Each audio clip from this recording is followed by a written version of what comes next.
Hello my friends and welcome back to my channel. So if you can't tell from the title of the video, I had a baby. So today we're going to be talking about one of the questions I got most on Instagram after I posted that I had the baby. A lot of people were messaging asking for more details about like the labor and delivery, and it was long, so it was a lot to type up for DMs. So I promised that I would make a video for those people who were curious about my labor and delivery process. So first of all, I wanted to do a little bit of a story time about the pregnancy itself, because I never really talked about that like with a bunch of people, and then the labor and delivery, and then the recovery. A couple of housekeeping items, if you will. When I talk about the pregnancy, the topic of infertility and miscarriages are going to come up. So if that's the trigger for you in any way, shape, or form, please don't watch this video. Just check in for the next one.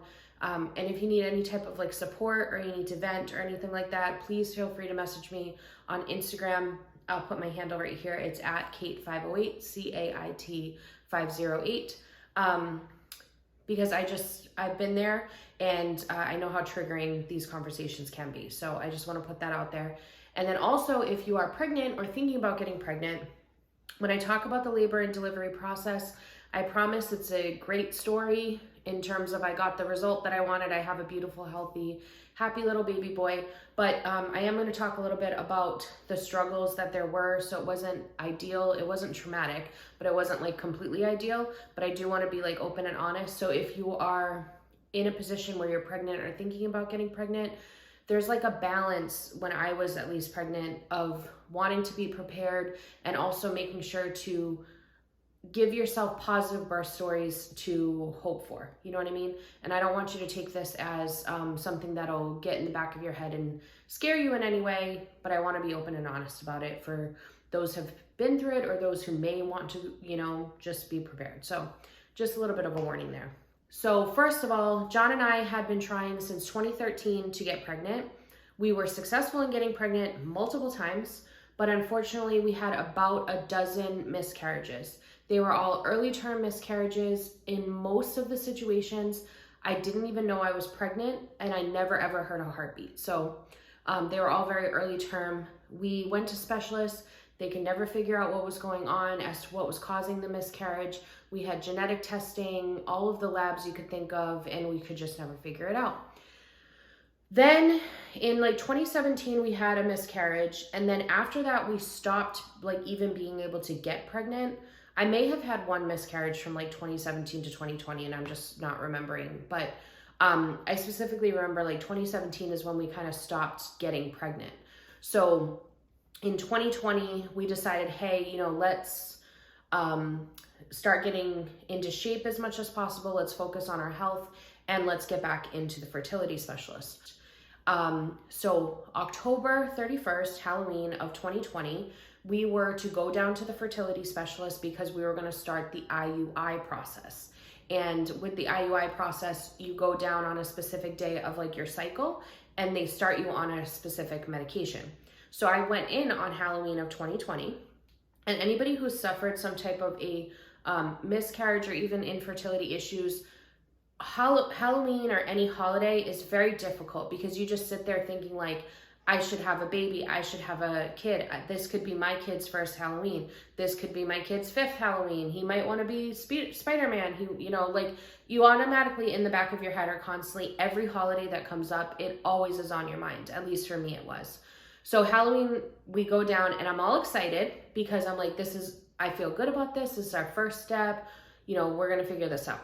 I get into the appointment to find out that I'm having a miscarriage. Didn't know I was pregnant. So it was a big blow, because not only is it sad that I was having a miscarriage, but it was sad that now the process is going to be delayed again, because my body has to process and all that. So, that happened Halloween. About a month later, we were able to do the IUI process, the first step or whatever, the whole procedure, I guess you would call it. It wasn't painful. It wasn't not painful. I don't really know how to explain it, but it just, for John and I, we found out it didn't work. And we just decided it just wasn't for us. The process was just not for us, at least not in that moment of time. So we decided we're just going to table the idea of kids, and we're just going to travel. We're just going to enjoy our life together. We have a great partnership. We have, you know, at the end of the day, he's my best friend. He's my favorite person. We just enjoy being with each other. So we said, let's take the pressure off, and we're just not even going to think about it. So we just tabled the idea of even having kids.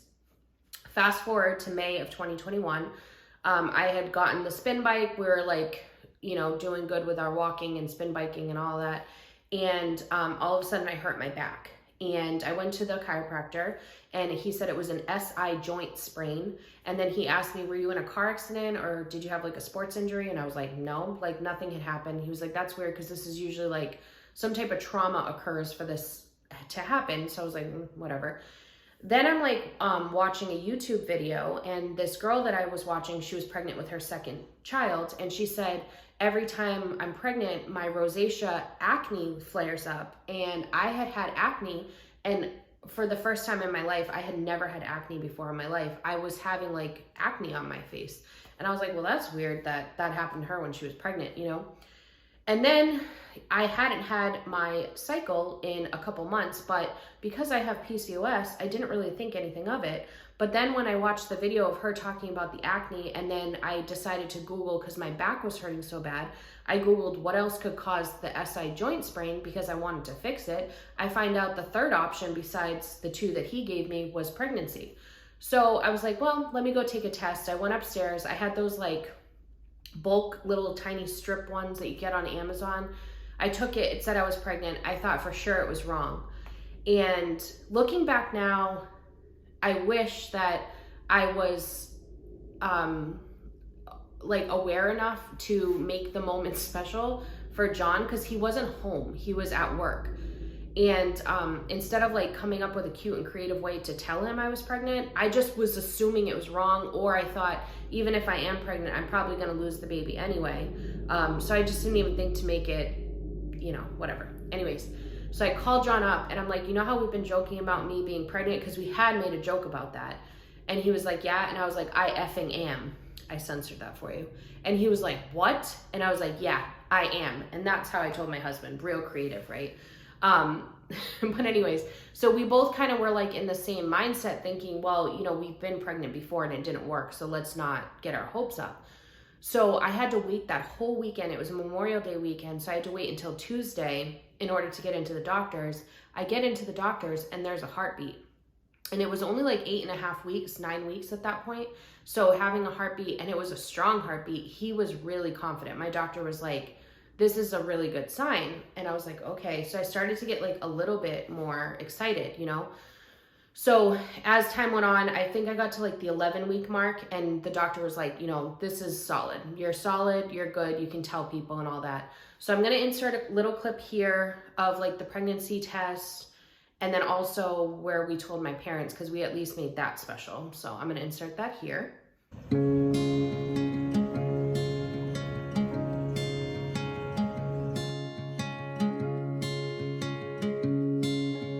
Hold on, keep them close. Keep them close. Almost done. Okay. Hey, you look. Oh. Look at this. Oh. And Dad, look at yours. The motor's a grandpa?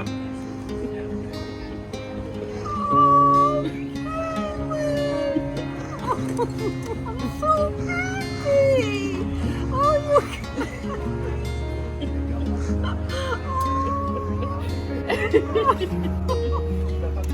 thank God. My mother prayed, and she said she wanted you to have the baby.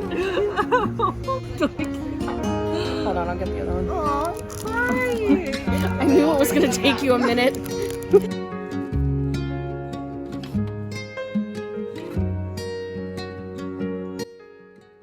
So that was cute, right? So anyways, in terms of the pregnancy and symptoms and things like that, I got like weird stuff. Like my back was one of them. The other thing that I had was like a sinus issue. My nose hurt really bad. It hurt to like breathe in my nose. It was like inflamed. And then I had heartburn, and I had this thing where if I laid down flat, I would get like dizzy and like almost pass out. So that was weird. But other than that, I did not have all of the intense symptoms that like impact you on a daily basis. I had like a euphoric pregnancy is like the word I kept using. It felt like a unicorn pregnancy. I was just so happy. I was never uncomfortable. I just was so grateful every single day. So I would literally wake up every single day and it started out as like an affirmation and then it turned into kind of a prayer. But I would say something along the lines of like, I am so grateful for this pregnancy today. Please continue to protect me and the baby and continue to guide me to make choices that help him grow healthy and strong. And so I would say that every single day, and I don't know if the gratitude or what it was, but it just ended up being the best pregnancy ever. And maybe I'll get pregnant again someday, who knows, and it won't be, but this pregnancy was awesome. So anyways, so I just wanted to talk a little bit about the pregnancy itself. But again, if you're going through any type of a fertility struggle, I just want to let you know that my thoughts and prayers are with you and that it's not your fault. I lived for years in thinking it was my fault. What it ended up being, I forgot to mention this, we had gone to so many specialists throughout the years. I can't even tell you over the 9 years we were trying to get pregnant, and they ran every lab. They said, well, I got to my 13-week appointment and you get to go to like a maternal fetal medicine doctor. So they're kind of like a escalated doctor. So I went to him at a 13-week mark and he was like, you've had a lot of miscarriages. And I was like, yes. And he was like, have they ever tested you for antiphospholipid antibody syndrome? I think I'm saying it right. And I was like, no, not that I know of, but I've had 40 to 50 blood draws done just in the past year alone. So he went in my records. He's like, no, they've never tested you for that. Let's take a look. So he runs it and it turns out I have it. And it's like some type of a blood clotting disorder that is known to cause miscarriages. So great. So I went all of those years. They never figured that out. And this guy sees me on my first appointment with a successful pregnancy and he's able to determine that. So cool. But anyway, so that was my pregnancy story.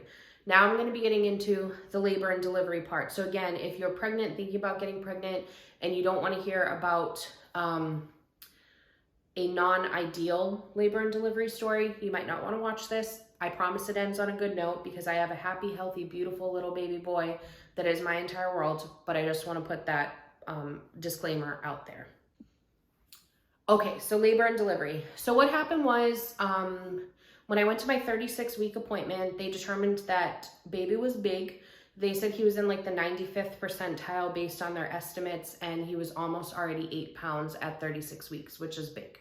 And then after that, he should be gaining somewhere up to like a pound a week.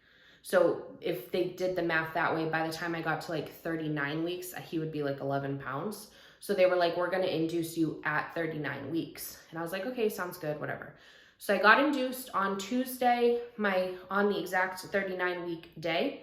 I went in like late afternoon and I got there, and there's a bunch of paths that can be taken when it comes to induction.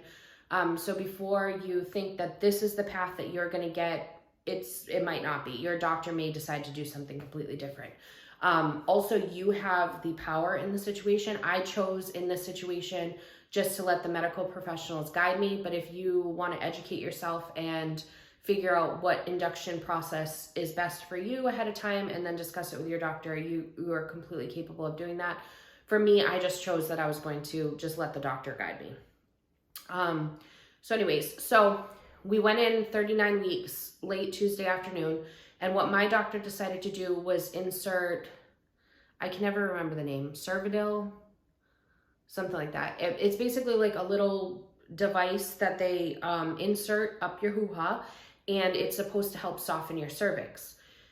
They specifically tell you that it does not cause dilation. So they're like, the goal is not to be dilated with this device, but sometimes it can happen naturally. So our goal is we're going to put this in for 12 hours overnight, and then tomorrow morning we're going to check and see if you're dilated. So we did that, wake up the next day, not dilated at all. It wasn't uncomfortable.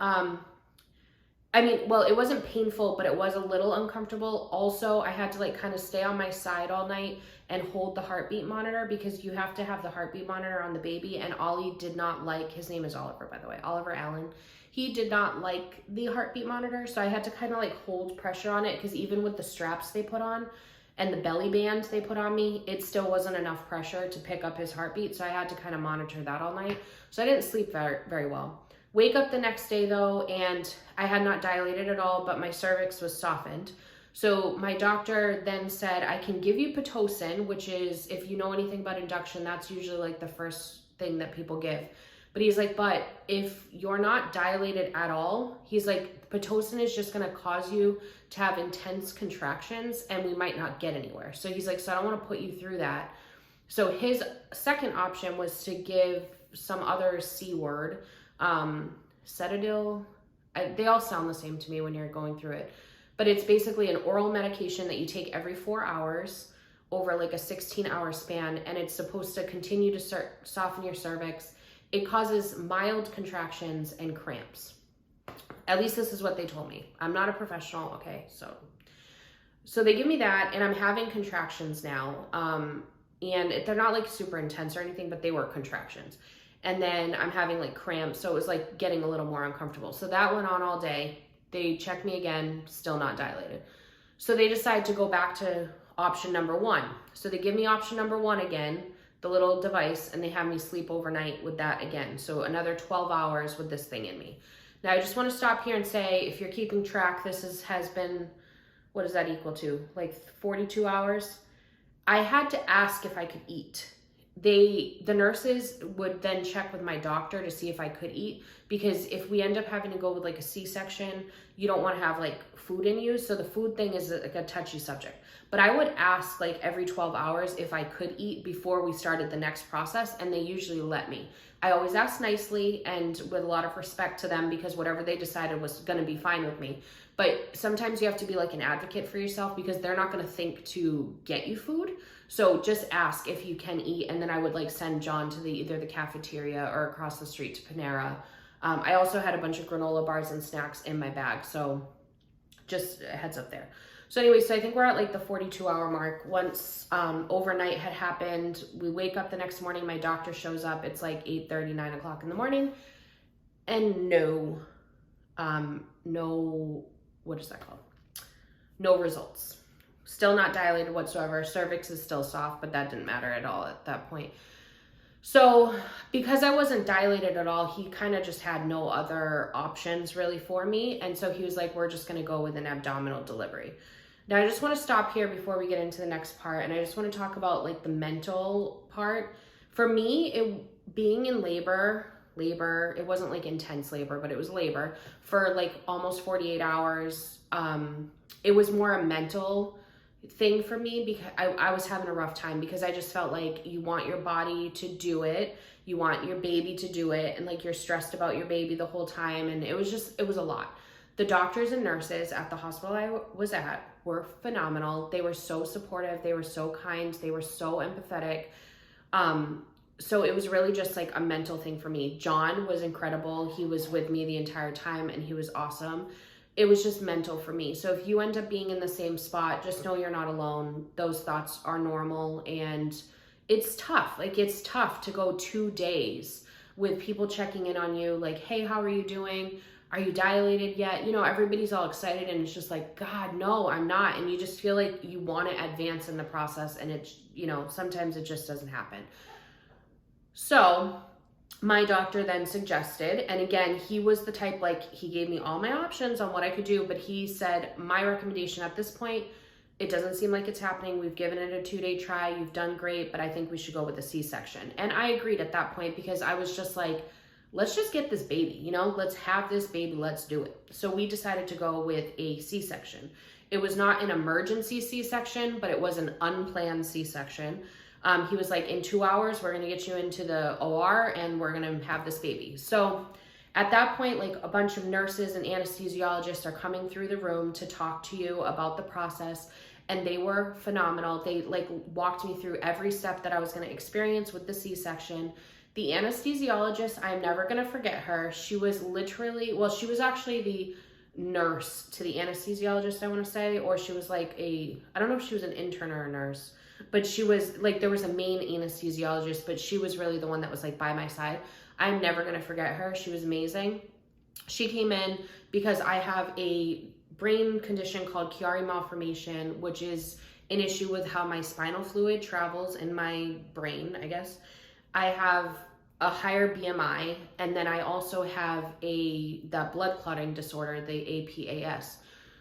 So she had to discuss all those things with me because for a C-section, you have to get an epidural. I think that's what they call it, or unless it was a spinal tap. No, I think it was an epidural. So anyways, when I get to the OR to do my epidural, it's not working.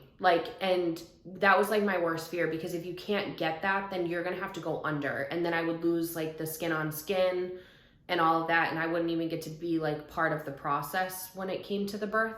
So I was like freaking out, but she like pushed through it. She figured it out, but it was like super painful. Most of the time they tell you with epidurals, it's just gonna be pressure. That wasn't the case with me. It was really painful, but she literally was like by my side the whole time, reassuring me, and she freaking figured it out for me. And she's like literally gonna be one of my favorite people for all time.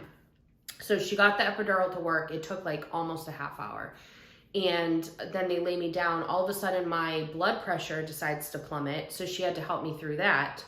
And then they get John in the room, and I felt like immediately 12 times better because he was with me. So he's on one side of me, she's on the other side of me, and they're both just like literally my rock stars. And my blood pressure was an issue the whole time. I had like low blood pressure, so that they were like monitoring that.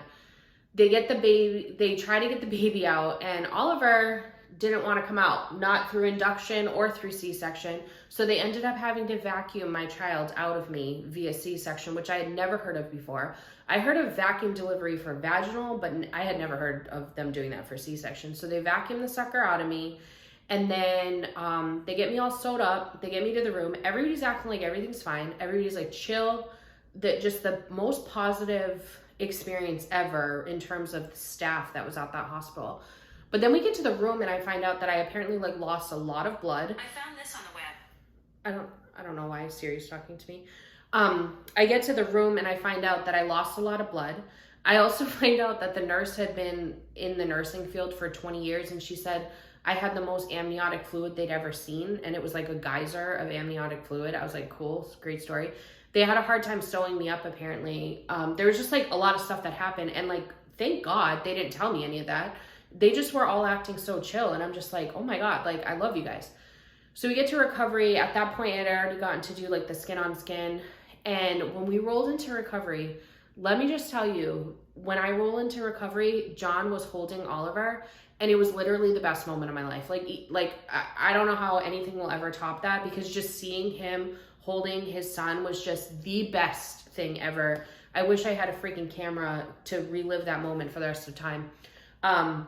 But the nurses in recovery were awesome, and we ended up being there 2 days because I did pretty good in the hospital in terms of like C-section recovery. Like I was able to pee by myself, which they said sometimes that's more difficult. I was able to like do a lap around the floor. Like when Ollie got his first bath, I was able to go down, walk down the hall to watch him get his first bath. So they were like all like, hey, you're doing really good, da da da.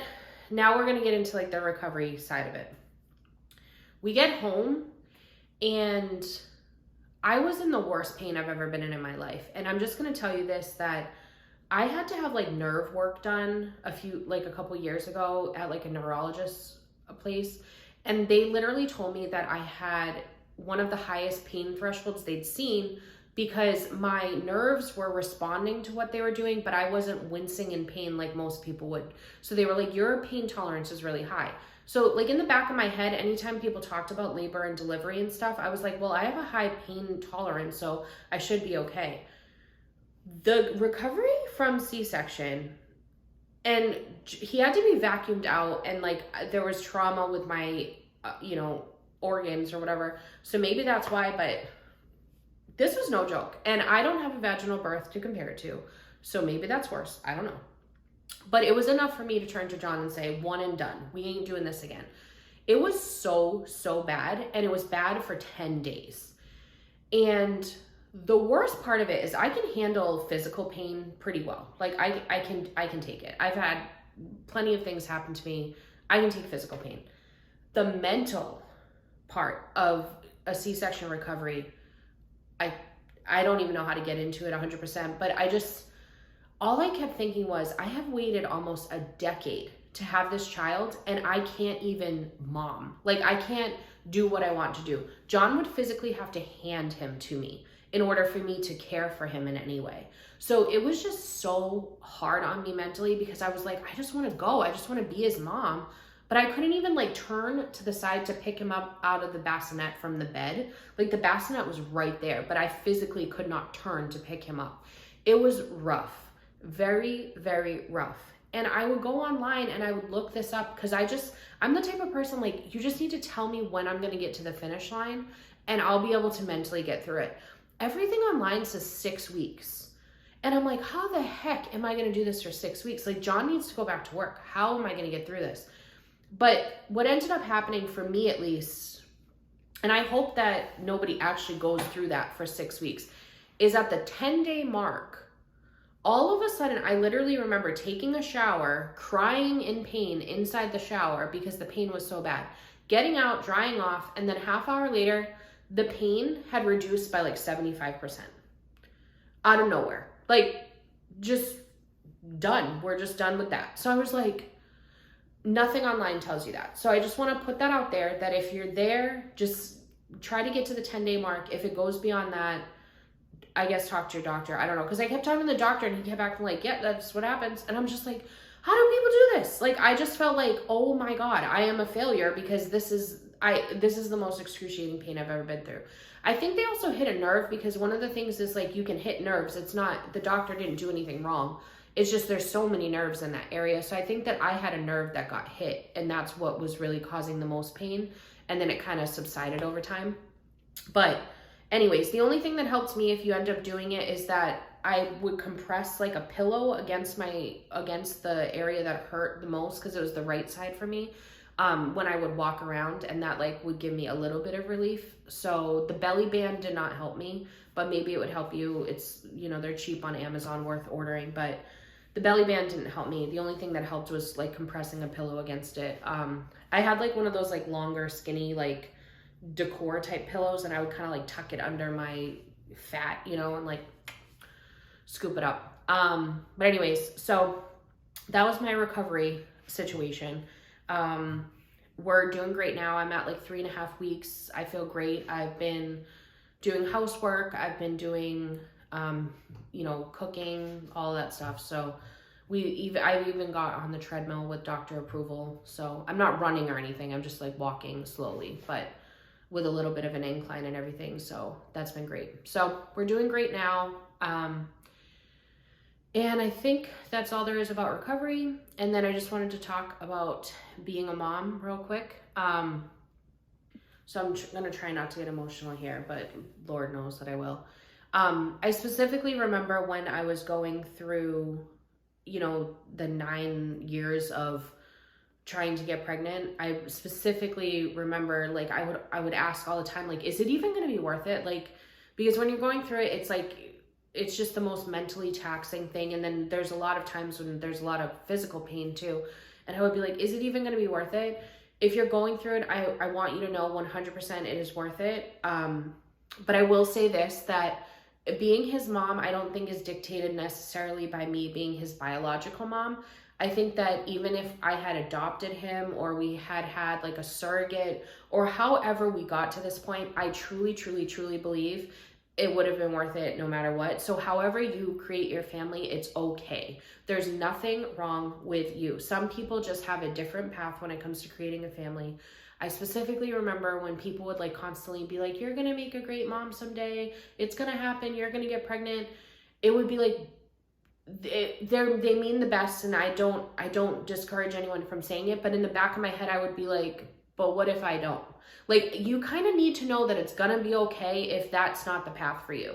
So I'm here to tell you that you will be okay if that's not the path for you, and you'll create your family somehow. And it may not be through pregnancy, it may be through other avenues, but it is worth it. So if you're on that path and you're questioning, just know that it is worth it, but take breaks if you need to, because that's what John and I did. We took breaks because you have to protect your mental health first, because I swear that process is just, it's a lot. But anyways, he is just the cutest little thing. I am so obsessed with him. I told John that he's probably gonna like seek a TRO the second that he can speak, because I swear I cannot get enough of him. When he's sleeping, I'm literally looking at photos and videos on my phone. When I'm sleeping, I wake up like craving him and missing him, and like I need to like have him immediately. It's truly the best experience. But honestly, like what's even better is like being John's teammate with this. Like him being the dad that he is the best thing in the entire world. And I think that it's a blessing in disguise that my C-section recovery was so difficult, because he ended up bonding like crazy, because he had to do everything the first 10 days. Like John took care of everything. So I think that I think that it was all meant to be. I truly do. So if you're listening to this and you thought that it was like a scary, traumatic thing, it wasn't. At the end of the day, I think everything worked out exactly the way it was supposed to. I love being John's teammate, being like a fellow parent with him. It's just like the coolest thing, because we're just like in sync. It's strengthened our relationship and it's awesome. Being a mom is like great. Now that I've like gotten to the point where I can actually like be a mom, it's just awesome. Is it challenging? 100%. Is it isolating? Yes. Like I don't have any family or friends here right now because of everything that's going on. So it's hard. I'm alone all day, every day with him. So I'm not going to like sugarcoat it and pretend like there's not moments where I'm like crying in the shower. I 100% am. But I think that like just my gratitude for getting to this point and being able to be a mom just takes over. And so the exhaustion, I'll deal with it. I'll sleep when he's 18, or maybe not, maybe when he's 25. But anyway, so that's enough rambling, I think. If you guys have any questions, please leave them down below. I think I covered everything that people were asking me. If you need support, if you need like somebody to listen to you, whether it's about being a mom or if it's about going through the fertility process, please feel free to reach out to me. You can DM me on Instagram at Kate508. I'll put it up on the screen. Because seriously, it's a judgment-free zone. If you message me and you're having some crazy mom thoughts or fertility thoughts or whatever the case is, you're not going to ever get judged by me. So if you need somebody like that in your corner, I'm your girl. Okay. So feel free to message me. Questions, leave them down below, or you can DM me if you want. I think that's pretty much it. I don't know when there will be another video, because I'm obviously adjusting to newborn life, and then we have some visitors that are going to be over here over the next like month or so. So I don't want to like be whipping out a camera when they're here, and I just want to like focus on spending time with them and all that. So, and I'm just focusing on my new role as Oliver's mom, which is just, I literally was like, when we got home, I kept saying to John, like, bro, they just let us walk out with this baby. Like, they barely asked us any questions. I had a harder time getting a driver's license than I did a baby. You know what I mean? Like, they just let us have this kid, like, that's our kid now. We just get to keep him. Weird. But anyways, I'm delirious. Sorry. I think we get, like, John usually, I try to get him to get at least 4 to 5 hours a night of sleep, because he has to go to a full-time job outside of the house where you have to function with other humans. Me, my boss is really easy. He just needs to be fed every 3 hours and changed and all that. So, but anyways, that's it for now. If you guys have any questions, let me know down below. I would be happy to answer it. I appreciate all the love and support we got on Instagram. You guys have no idea. I'm getting messages literally every day of people just so happy for us, and it's just fills my heart. And that's pretty much it. If you want to see pictures of him, head on over to my Instagram. I made a little highlight of like the hundreds of pictures I've already posted in the past 18 days. No, he's more than that. It's like 24. Oh my God, how is that possible? Okay. Well, thank you guys again for coming along this long-winded story of mine, and I will talk to you all soon. Bye.